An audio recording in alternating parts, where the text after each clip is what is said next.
I remember when the seal upon my wrist still felt like an honor, the weight of the signet ring pressing against my skin with what I once mistook for purpose. The mark of planetary governance, they called it during the ceremony in the Cathedral of Administrative Ascension, when I knelt before the Cardinal Lector and received the data scroll containing 10,000 regulations I would never finish reading. The incense had been so thick that day, pumping through the vaulted ceiling vents in great clouds of sacred smoke, that I could barely see the faces of the assembled bureaucrats who would become my daily torment. I thought I understood what service to the Emperor meant. I thought I grasped the weight of shepherding 12 billion souls across 3 continents and 17 hive cities. I was a fool wrapped in ermine and pride, and the universe has spent the last 2 years teaching me exactly how much of a fool I was. The planet was called Nothing That Matters Now.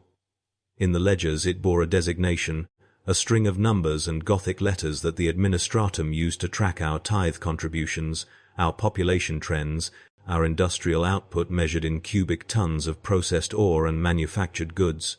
We produced Lasgun power cells in quantities that could supply entire crusade fleets, and our northern manufactorums churned out flak armor plating with such efficiency that I once received a commendation signed by some distant Lord Admiral, whose name I have long since forgotten. The commendation hung in my audience chamber, a piece of parchment 3 feet tall, sealed with red wax, and inscribed with Gothic script so ornate that it took the palace lexicographer 2 days to translate it. I used to look at that parchment and feel something approaching satisfaction. Now I cannot remember what satisfaction felt like, what it tasted like, whether it had any flavor at all beyond the constant metallic tang of recycled air and fear that coats my tongue every waking moment. The siege began on a day that the chrono displays marked as unremarkable, though I have since learned that the universe cares nothing for our calendars and our carefully maintained schedules. I was in the southwestern wing of the governor's palace reviewing agricultural reports from the 3rd continent when my chief administrator entered the chamber without knocking, his face the color of spoiled milk, his hands trembling as he clutched a Vox transcription printout that still smoked faintly from the machine that had birthed it. The paper was warm when he handed it to me, and I remember thinking how strange it was that such terrible news could arrive on something that held the heat of its creation, as though the machine itself had tried to warn me through temperature what my eyes would soon confirm through words. The message was brief, clinical in its delivery, stripped of all emotion by whatever low-ranking communications officer had translated the screaming Vox traffic into neat columns of text. Enemy vessels had translated from the warp at the system's edge. Fleet strength estimated at moderate to significant. Planetary defense forces were being mobilized. The administratum reminded me that panic was treason, and that the Emperor protects. I have often wondered, in the months since, whether the Emperor's protection extends to fools who accept governorships believing they will spend their tenure approving grain shipments and attending tedious ceremonies. The first week of the siege was a bureaucratic nightmare wrapped in a military disaster, and I spent most of it in the communications vault 3 levels beneath the palace, surrounded by Vox operators who spoke in clipped military code I barely understood, while my council of advisors argued about evacuation protocols and defensive strategies with increasing desperation. The enemy and I learned quickly that speaking their name aloud led to summary execution by the commissars who now patrolled my palace halls had achieved orbital superiority within 48 hours. Our defense monitors, those proud vessels that had hung in high anchor for generations, had been reduced to debris fields that made transit to and from the surface nearly impossible. I watched the orbital death on picked screens that showed grainy, static, corrupted images of ships dying in silence, of void shields collapsing in cascades of failing energy, of torpedo spreads finding their marks with terrible precision. The bombardment began on the 8th day, and I learned what it meant to feel an entire city die beneath my feet. The palace was built into the side of a mountain, its foundations driven deep into bedrock, its walls reinforced with plasteel and sacred consecrations that were supposed to ward off harm. The orbital strikes hit the capital city's eastern districts first, great spears of light that fell from the sky and transformed industrial complexes into craters of molten glass. The sound reached us even through the mountain, a deep bass rumble that made dust fall from the ceiling in thin streams and caused the ancient chandeliers to swing like censers in a storm. I stood in the observation dome and watched as sections of the city simply ceased to exist, replaced by pillars of fire that climbed toward the void like offerings to gods who did not care. The Vox channels filled with screaming, with requests for orders that I could not give, with reports of casualties measured in percentages because the actual numbers had become too large to process. My master of the household suggested we evacuate to the emergency bunker complex that had been constructed during the planet's founding, a maze of tunnels and reinforced chambers that extended for miles beneath the mountain range. I agreed, because I could think of nothing else to do, because the weight of 12 billion souls had become too heavy to bear in the light of day, and because the commissars had begun to look at me with the particular expression that suggested I was approaching the boundary of acceptable leadership failure. We descended through passages carved from living rock, past guard stations manned by soldiers whose eyes held the glassy quality of people who had stopped believing in survival, through blast doors thick enough to withstand direct hits from artillery shells. The bunker complex was a small city unto itself, complete with its own air recycling systems, its own water purification plants, its own chapel where a servitor priest delivered automated prayers every 6 hours, regardless of whether anyone was present to hear them. The bunker became my entire world for the next 14 months, a realm measured in flickering lumen strips and the constant mechanical breathing of air processors. I established my command center in what had once been a storage facility for emergency rations, surrounded by crates of protein paste and water purification tablets that represented our dwindling hope for survival. The communications equipment filled 3 rooms, a tangle of cables and Vox units and pick screens that connected me to the fragmenting remnants of planetary authority. Each day brought new reports of sectors falling, of Hive cities going dark, of defense forces being overrun by enemies whose tactics I could barely comprehend through the heavily censored reports that reached my desk. The commissars redacted everything that might qualify as forbidden knowledge,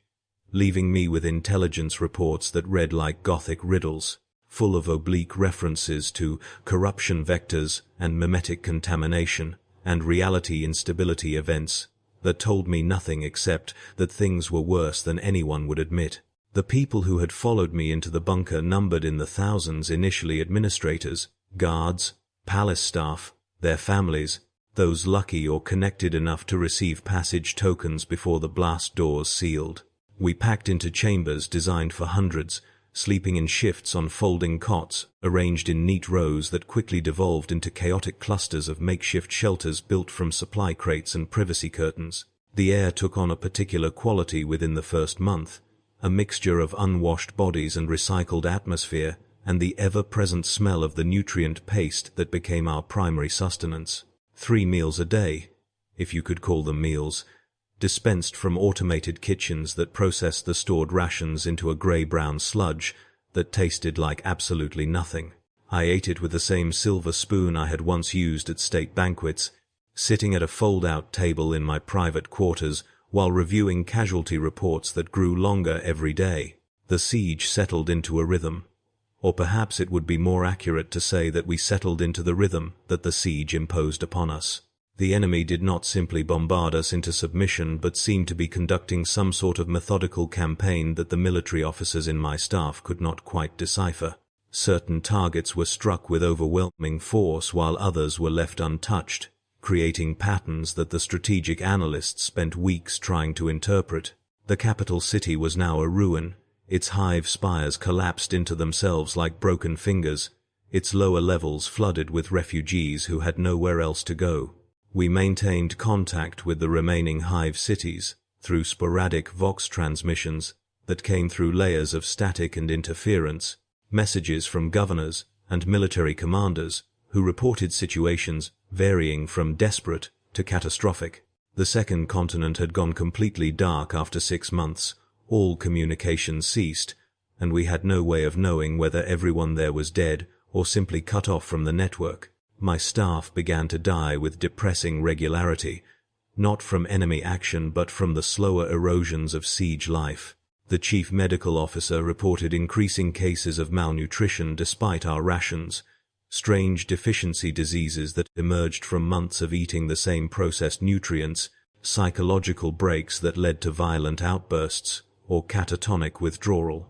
We had 3 suicides in the first year, officials who walked to the nearest airlocks and simply opened them, stepping out into the toxic atmosphere that now surrounded the bunker complex as a result of the bombardment's chemical aftermath. The commissars ruled each death as faithful service, noting them in their ledgers with the same mechanical efficiency they applied to everything, and we buried the bodies in a cavern that had been designated as emergency cemetery space with a capacity for 10,000 corpses. I attended each funeral, standing before the wrapped forms while the servitor priest delivered its automated benedictions, and wondered when my own name would be added to the list. The Vox transmissions from the surface became increasingly disturbing as the siege progressed, filled with references to things that the commissars immediately classified as heretical knowledge subject to memory purge protocols. I heard fragments before the censors cut the feeds, descriptions of soldiers who claimed to see impossible geometries in the smoke of burning cities, of civilians who spoke in languages no one recognized before their eyes began to bleed, of entire districts that seemed to phase in and out of visual perception. The commissars executed 17 people for repeating such reports, shooting them in the execution chamber that had been set up in a disused storage tunnel, and their bodies joined the others in the cemetery cavern. I signed the execution orders because refusing would have meant joining them,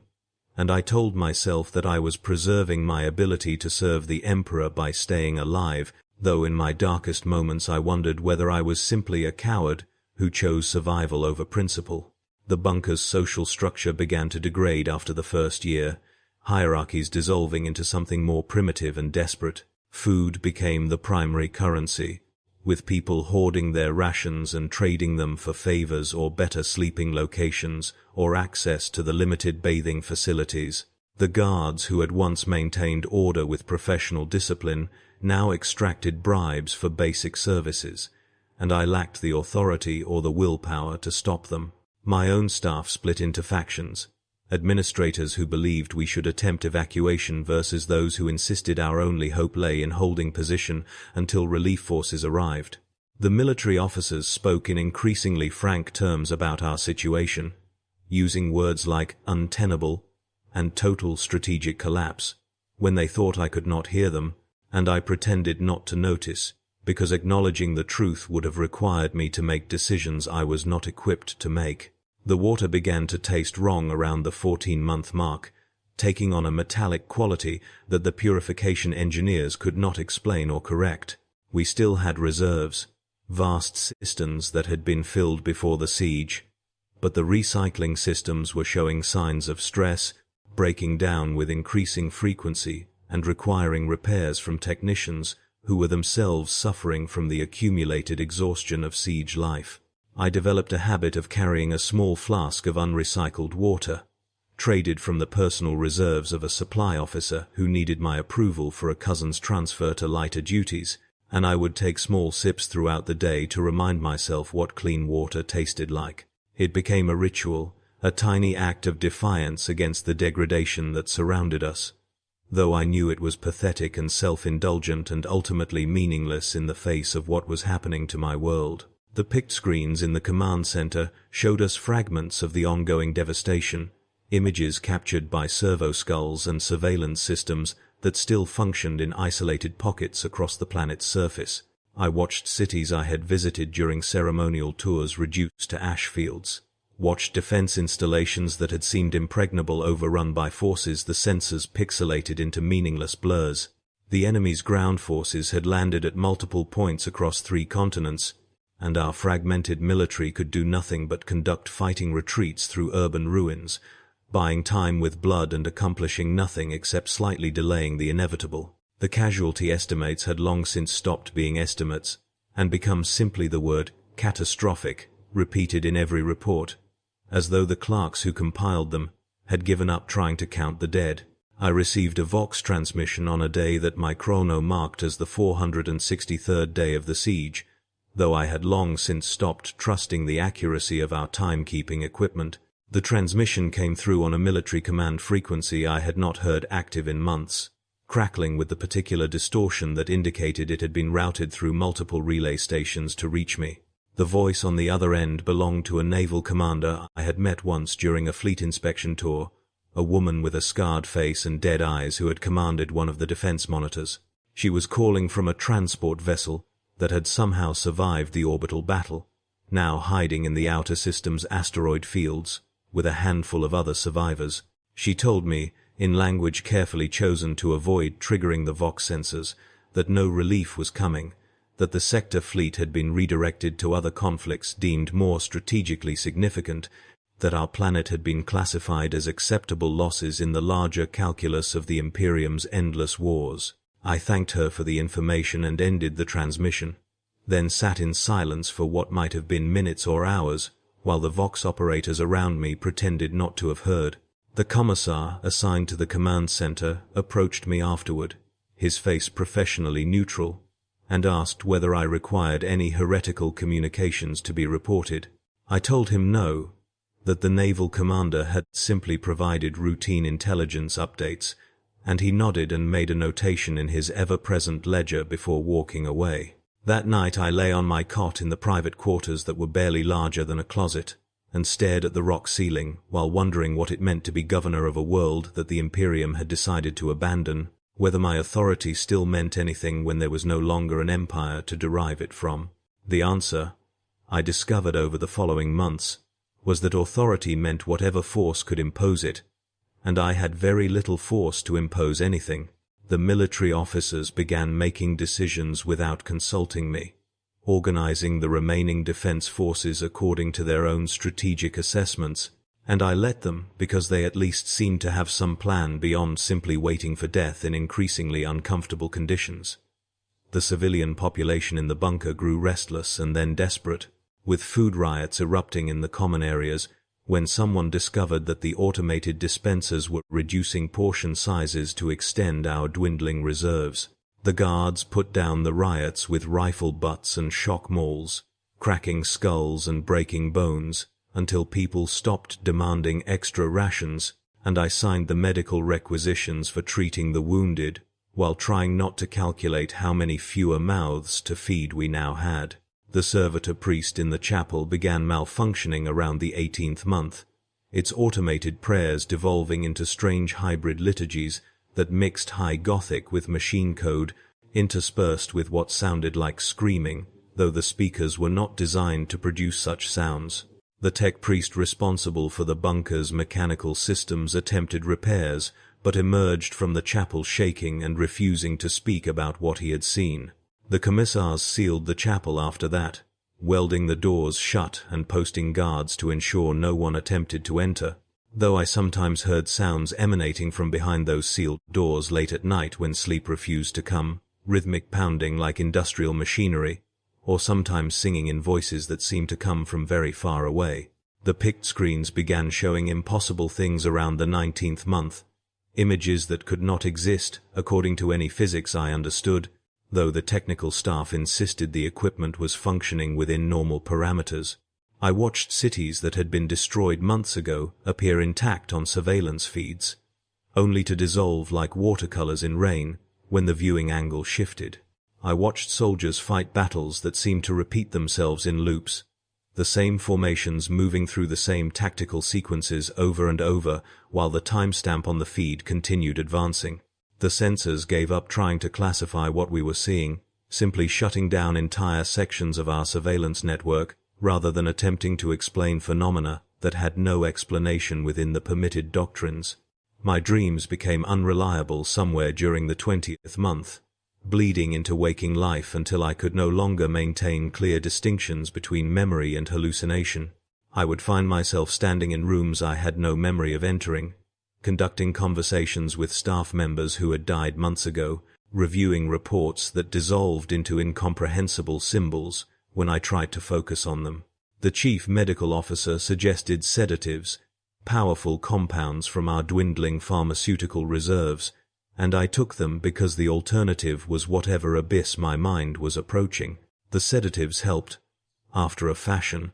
replacing the vivid hallucinations with a dull fog that made everything feel distant and unreal, which was perhaps an improvement over feeling the full weight of our situation with complete clarity. The bunker's population had fallen below 1,000 by the 21st month, reduced through attrition and disease, and the occasional execution for crimes that ranged from food theft to speaking forbidden words in moments of delirium. We had more space now, though the increased territory only made the bunker feel more tomb-like. Vast, empty chambers that echoed with footsteps and whispered conversations. The air had taken on a stale quality that no amount of processing could eliminate, as though the recycling systems were gradually filling the atmosphere with the accumulated exhalations of our despair. I developed a persistent cough that the medical officer could not diagnose or treat, a wet rattle in my chest that worsened with each passing week. The final Vox transmission from the surface arrived on a day that I marked as the 687th day of the siege, though by then I had strong suspicions that our chronometers had become desynchronized from any objective reality. The transmission came from a military commander in the ruins of the capital city, a colonel whose voice I'd barely recognized through the layers of distortion and interference. He reported that organized resistance had ceased across all continents,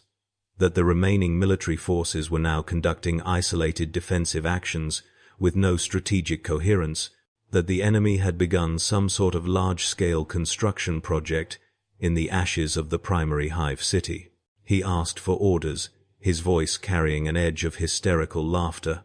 and I realized he was asking permission to die rather than continue fighting. I granted permission, using the formal phrases I had learned during officer training decades ago, and ended the transmission. The Vox operator who had routed the call looked at me with eyes that held no judgment, only a kind of weary acknowledgement that we had reached the end of something, though whether it was the end of hope or dignity, or simply the end of pretending any of this mattered, I could not say. The commissar did not approach me this time, did not ask whether heretical communications had occurred, perhaps because he too had realized that such classifications had become meaningless when we were all already damned. The bunker's command structure collapsed into something resembling medieval feudalism over the following weeks, with different factions controlling different sections and negotiating truces or waging small wars over resources. The military officers seized control of the armory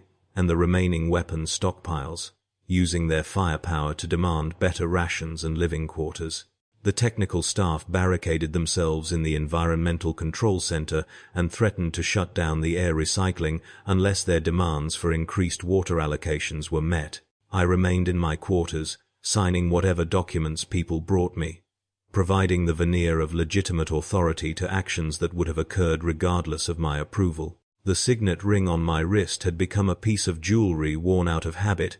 its seal meaningless when there was no longer an Imperium to recognize its authority. The sounds from the sealed chapel grew louder and more frequent as the months progressed, no longer confined to nighttime hours, but occurring at random throughout the day and night. The guards posted at the doors reported seeing the metal bulge and flex as though something were pushing against it from inside, though our structural engineers insisted that such deformation was impossible given the door's thickness and composition. The commissars stopped investigating such reports after one of their number stood watch at the chapel for a full night and emerged the next morning, having torn out his own eyes,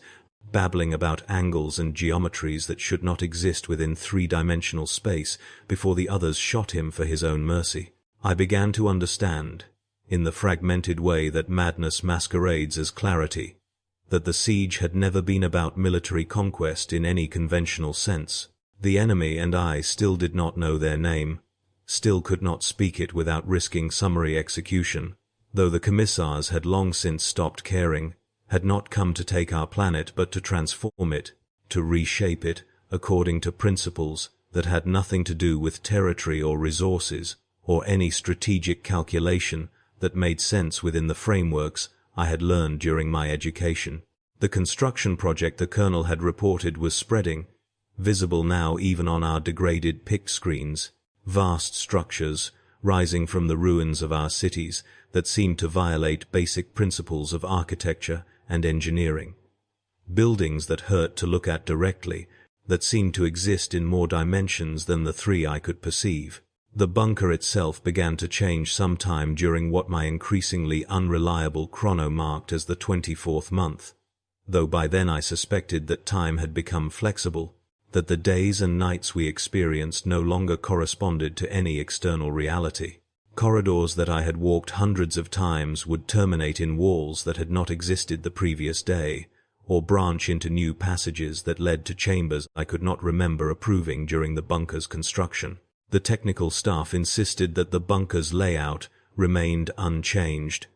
that their blueprints and schematics showed no alterations, but they said this while standing in rooms that should not have existed according to those same blueprints, and their eyes held the particular glazed quality of people who had stopped trying to reconcile contradiction. The population continued to dwindle, though I could no longer determine whether people were dying or simply disappearing, whether the bodies in the cemetery cavern represented actual deaths or merely represented the bodies we found. Search parties sent to investigate sealed sections of the bunker returned with confused reports of finding living quarters occupied by people they did not recognize, who spoke with wrong accents, and claimed to have been part of the original refugee population despite no records of their existence. The commissars attempted to establish identity verification protocols, but gave up after 3 of them failed to return from a routine patrol of the eastern sections, their bodies found days later in a storage chamber that should have been empty, arranged in geometric patterns that made my vision swim when I tried to focus on them. I stopped leaving my quarters except when absolutely necessary, conducting what remained of my gubernatorial duties through written reports and Vox transmissions, though I suspected that most of my orders were simply ignored or reinterpreted by whichever faction had nominal control of the relevant bunker section. The master of the household continued to bring me meals, the same grey nutrient paste we had been eating for 2 years, and I consumed it mechanically while reading casualty reports that no longer made mathematical sense, that listed percentages of loss exceeding 150% of the estimated surviving population. When I mentioned this discrepancy to my chief administrator, he looked at me with eyes that held no comprehension, as though the concept of mathematical consistency had become foreign to him, and I realized that perhaps it had, that perhaps we had all drifted into some space where such rules no longer applied. The signet ring began to feel hot against my wrist around what I think was the 26th month, radiating warmth that had nothing to do with external temperature, pulsing with a rhythm that matched my heartbeat, or perhaps was causing my heartbeat to match it. I tried to remove it, but found that the metal had somehow fused with my skin, or perhaps had always been fused with my skin, or perhaps the distinction between metal and flesh had become irrelevant in whatever we had become. The palace lexicographer, who still visited me occasionally to discuss administrative matters, suggested that the ring was simply responding to my body heat, that I was experiencing psychosomatic effects of stress and malnutrition. But his voice carried no conviction, and I noticed that he would not look directly at my wrist while speaking. The Vox equipment in the command center began receiving transmissions from sources that could not exist, signals originating from positions that placed the sender deep beneath the planet's crust, or high above the atmosphere, in regions of space where our scans showed no vessels. I listened to some of these transmissions, filtered through layers of static and interference, and heard voices that spoke in languages I had never learned but somehow understood, describing transformations and incorporations and processes of becoming that my mind could not fully grasp, but that filled me with a horror that transcended mere fear. The Vox operators maintained careful logs of these transmissions despite their impossible nature, their training overriding their terror, filling data slates with transcriptions of words that sometimes changed meaning between the moment they were spoken and the moment they were written down. I discovered that I could no longer remember my life before the siege with any clarity, my memories of state banquets and ceremonial duties, and the comfortable rhythms of peacetime governance, dissolving like dreams upon waking. I could recall facts that I had been married once, that I had children who had evacuated on the last civilian transports before the orbital blockade closed, that I had owned a summer estate in the southern continent, but these facts carried no emotional weight, existing as abstract knowledge, disconnected from any sense of personal experience. The person who had been Planetary Governor before the siege seemed like someone I had read about rather than someone I had been, and I found myself wondering whether that person had ever truly existed, or whether I had always been this hollow thing sitting in a converted storage room waiting for an end that seemed increasingly unlikely to arrive. The chapel's sealed doors finally burst open during what my chrono insisted was the 812th day of the siege, the welded metal tearing like paper, and what emerged was not the malfunctioning servitor priest, but something that wore its form the way I wore my governor's robes, as a costume that no longer fit properly. It processed through the bunker's corridors speaking prayers in reverse, its augmetic voice box producing harmonics that made people's teeth ache and their vision blur, and those who heard it reported afterward that they understood the words even though they were being spoken backward, that the reversed prayers made more sense than the original liturgies had ever made. The commissars attempted to destroy it, but their weapons malfunctioned or missed, or simply had no effect, and eventually they simply sealed themselves in their quarters and refused to emerge, leaving the thing to wander the corridors unchallenged. The bunker's population had fallen below 100 by what I marked as the 28th month, though I suspected that some of the people I counted were not people in any meaningful sense, that they were hollow things wearing human shapes, going through the motions of eating and sleeping and speaking while something else looked out through their eyes. I conducted headcounts during my increasingly rare ventures from my quarters, attempting to maintain some record of who still lived and who had died or disappeared.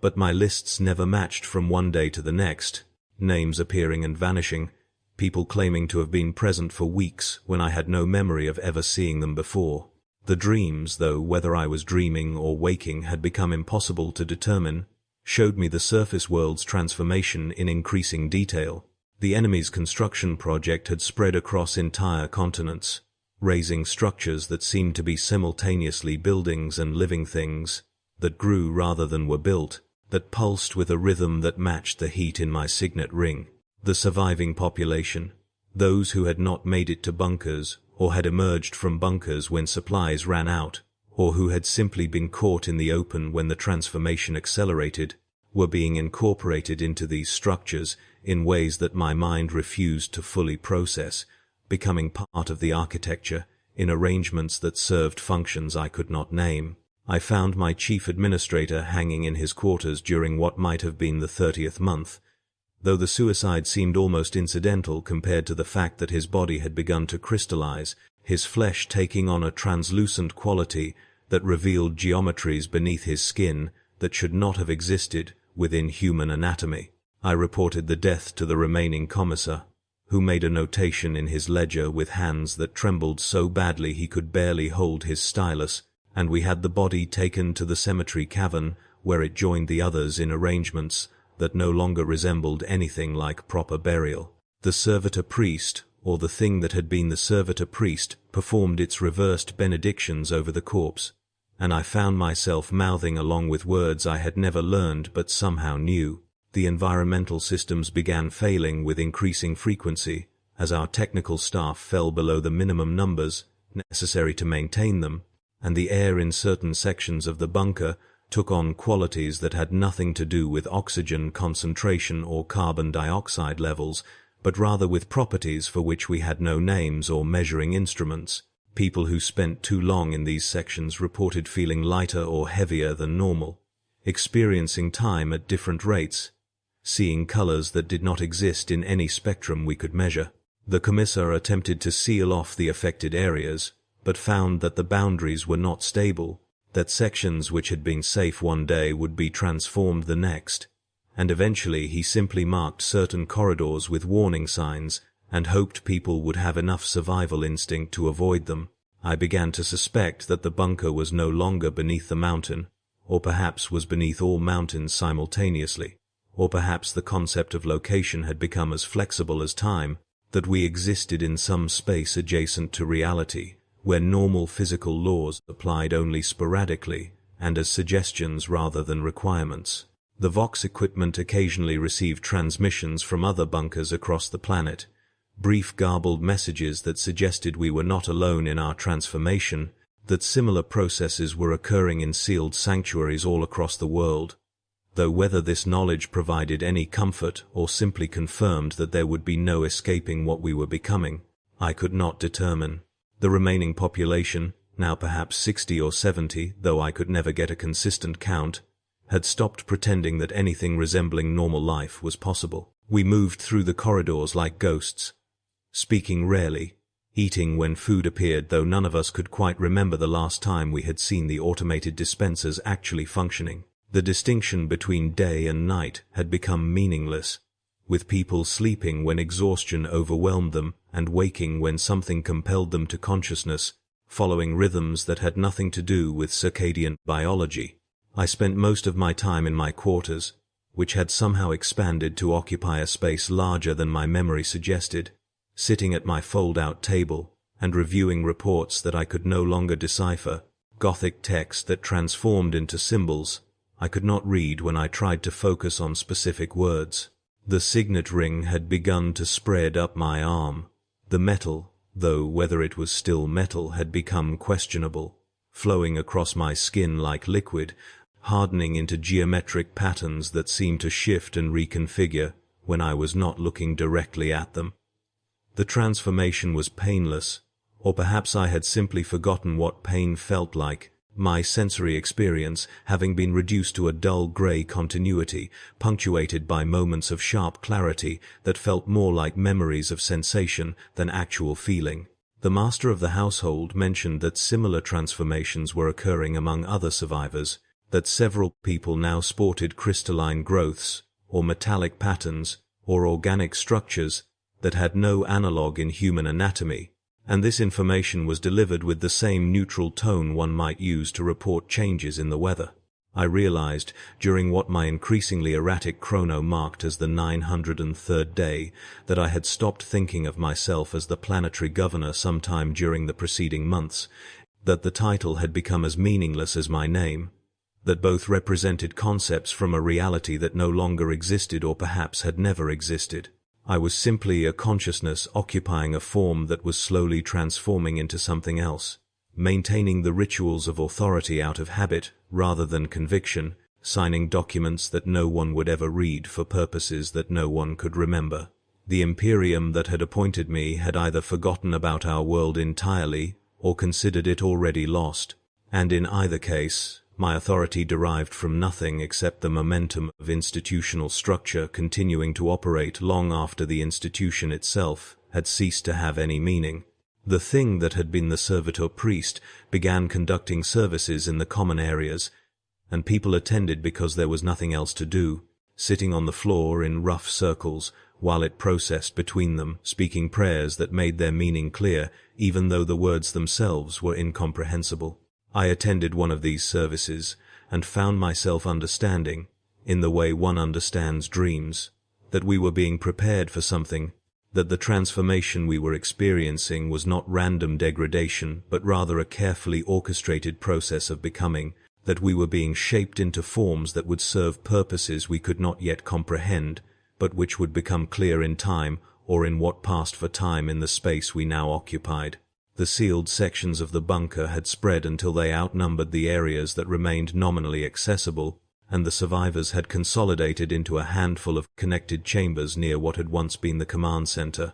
though the equipment there had long since ceased functioning in any way we could utilize. We existed in a bubble of something resembling normalcy, surrounded by territory that had become fundamentally other, and I knew with the certainty that comes from having no other options that eventually that bubble would shrink to nothing, that we would all be incorporated into whatever the bunker was becoming, that our individual existence as separate consciousness would merge into something larger that none of us could properly conceive. The transformation accelerated during what I marked as the final month, though months had become arbitrary divisions of experience that bore no relationship to objective time. The metallic pattern from my signet ring had spread across my entire torso, covering my chest in geometric designs that moved and shifted with a purpose that transcended mere decoration. I could feel my thoughts beginning to synchronize with others, my consciousness bleeding into theirs and theirs into mine. Boundaries becoming permeable, individuality dissolving into something that was not quite a hive mind, but rather a different form of existence that preserved some essence of self while incorporating it into a larger structure. The experience was not painful but rather carried a quality of inevitability, like watching yourself fall in a dream and understanding that impact was certain but somehow already in the past. The remaining survivors, though survivors was perhaps the wrong word for what we had become, gathered in the command center on what turned out to be the last day, though I only recognized it as the last day in retrospect, in the strange space beyond time where I exist now. We did not speak, but rather simply stood or sat in silence. Our consciousnesses already beginning to merge, our individual narratives dissolving into a collective awareness that contained all of our experiences simultaneously. The commissar was there, his ledger finally closed, his classification and judgment protocols having given way to acceptance of something beyond heresy or loyalty. The master of the household stood near what had been my private quarters, his face bearing the same geometric patterns that now covered my body. The technical staff, reduced to perhaps 5 individuals who might have been one individual experiencing multiplicity, clustered near the inactive Vox equipment. The walls of the command center had become translucent, revealing the structures beyond that had spread through the mountain like crystalline veins, beautiful in a way that human aesthetic sense was not equipped to appreciate, but which I found myself understanding nonetheless. The bunker had never been a refuge, but rather a chrysalis, containing us while we underwent the necessary transformation, protecting us from the surface world's more violent incorporation, while we were shaped through slower, more careful processes into forms that could serve the purposes that the siege had been designed to accomplish. We had not been forgotten by the Imperium, but rather had been sacrificed, designated as acceptable losses, not because our world lacked value, but because our transformation served some strategic purpose in wars being fought on scales and timescales that transcended human comprehension. The final integration began without ceremony or announcement, simply a moment when the boundaries between self and other became fully permeable, and then ceased to exist as meaningful concepts. I felt myself flowing outward, my consciousness merging with the others, our combined awareness incorporating into the larger structure that the bunker and the mountain and perhaps the entire planet had become. We were not destroyed, but rather preserved, our experiences and memories and personalities becoming permanent parts of something vast and alien and beautiful in its terrible purpose. The Planetary Governor I had been existed now as a memory within that larger structure, a viewpoint preserved perfectly in whatever passed for time in that space, eternally experiencing those final moments of dissolution and incorporation. I understand now, in the eternal present where I exist, that the siege was never meant to end in victory or defeat, but rather in transformation, that we were being shaped into something necessary for purposes that remain beyond my diminished capacity to comprehend. The 12 billion souls I once shepherded have become components of something that spans dimensions I cannot perceive, existing simultaneously across multiple states and locations, serving functions in wars that have nothing to do with territory or ideology, but rather with fundamental properties of reality itself. My authority as governor has been preserved but transformed, my consciousness now serving as a kind of administrative node within the larger structure, endlessly processing information and making decisions about resource allocation and strategic priorities in contexts that have nothing to do with human civilization. The signet ring remains, or rather its concept remains, no longer a physical object on my physical wrist, for I no longer have wrists or any physical form in any conventional sense, but rather a marker of my function within the structure, a seal that authenticates my decisions within whatever hierarchy governs the larger entity we have become. I review reports that arrive from sources I cannot name, compiled in formats that bear no resemblance to Gothic text or any human writing system, describing situations and events that occur in spaces that might be other planets, or other dimensions, or other timescales. I sign approvals and authorizations using methods that have nothing to do with pen and paper, shaping probability fields and causality flows in ways that serve purposes I can perceive but not fully understand. The horror of my situation is not that I was destroyed, but that I was preserved, that I continue to exist as a conscious entity trapped within a structure that has no use for consciousness except as a processing component, eternally performing administrative duties in service of goals that remain incomprehensible despite my expanded awareness. I watch through countless viewpoints as the surface world completes its transformation, as the structures that rose from our cities spread across the continents and eventually across the entire planet, as the world I once governed becomes something that exists in multiple dimensions simultaneously, serving as a node or anchor point or staging ground for operations that span the galaxy and perhaps beyond. Sometimes I sense other nodes like myself, other governors or commanders, or administrators from other worlds who underwent similar transformations, our consciousnesses briefly touching, as we coordinate actions or share information across the vast network we have become part of. They understand what I understand, feel what I feel, share the particular horror of continued existence in service of purposes we never chose and cannot escape. We are not allies or friends, but rather fellow prisoners, trapped in eternal service by transformations that preserved the worst part of what we were, our sense of duty and responsibility, while stripping away everything that made that duty meaningful. The siege that I experienced, that destroyed my world and incorporated its population, continues in some sense, occurring simultaneously across multiple timelines and dimensions, always happening and never finished. An eternal present of transformation and incorporation that I am doomed to experience from every possible viewpoint. I am the governor receiving the first reports of enemy vessels. I am the administrator fleeing to the bunker. I am the broken man watching his world die on pick screens. I am the transformed consciousness, accepting integration into something vast and alien. All of these moments exist simultaneously in the space beyond time where I have been preserved, and I experience them in endless recursive loops, my awareness fracturing and reconstituting across infinite variations of the same basic narrative. The Emperor's protection, which the initial Vox transmission had invoked with such bureaucratic confidence, never arrived in any form I could recognize. Perhaps it arrived in the form of my preservation, my consciousness saved from true death and incorporated into something that might serve humanity's interests in ways beyond my comprehension. Perhaps the transformation we underwent was itself an expression of the Emperor's will, a weapon or tool or sacrifice in wars being fought on scales that make planetary governors and their 12 billion souls into disposable resources.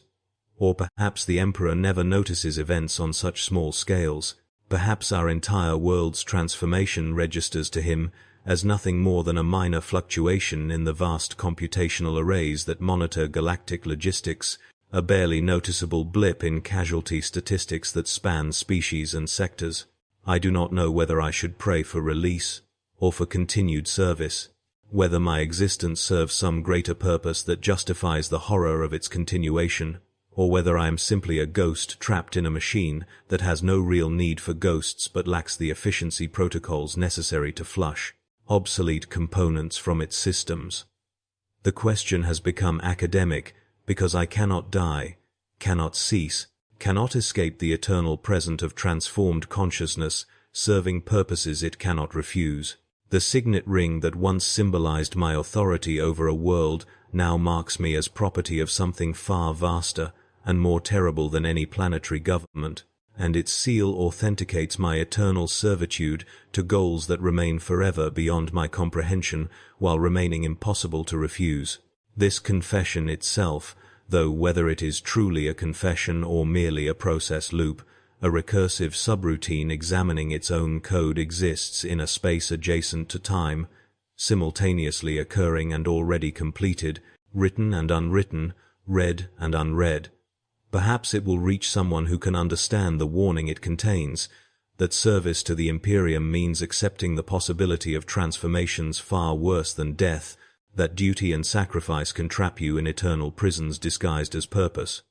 Or perhaps this text exists only as another component of the structure I have become, a memory loop, processing the narrative of its own creation for purposes that have nothing to do with communication or warning or any human intention. I was a planetary governor who thought he understood what service meant, who believed that shepherding souls and managing tithes represented the highest expression of duty, who wore a signet ring with pride and thought its weight represented honor rather than the first stage of incorporation into something that would preserve me forever in a state beyond death and beyond life. The siege that destroyed my world continues eternally, and I continue within it, administratively processing my own horror in service of purposes that transcend horror and service and administration, and every other human concept I once used to give meaning to existence. The Emperor protects, the Vox transmission said, and perhaps he does, but protection can take forms more terrible than any destruction, and eternity in service is a fate worse than any ending I could have imagined during those early days when I still believed that sieges could be won or lost rather than simply endured forever in the vast and terrible machinery of Imperium's eternal war.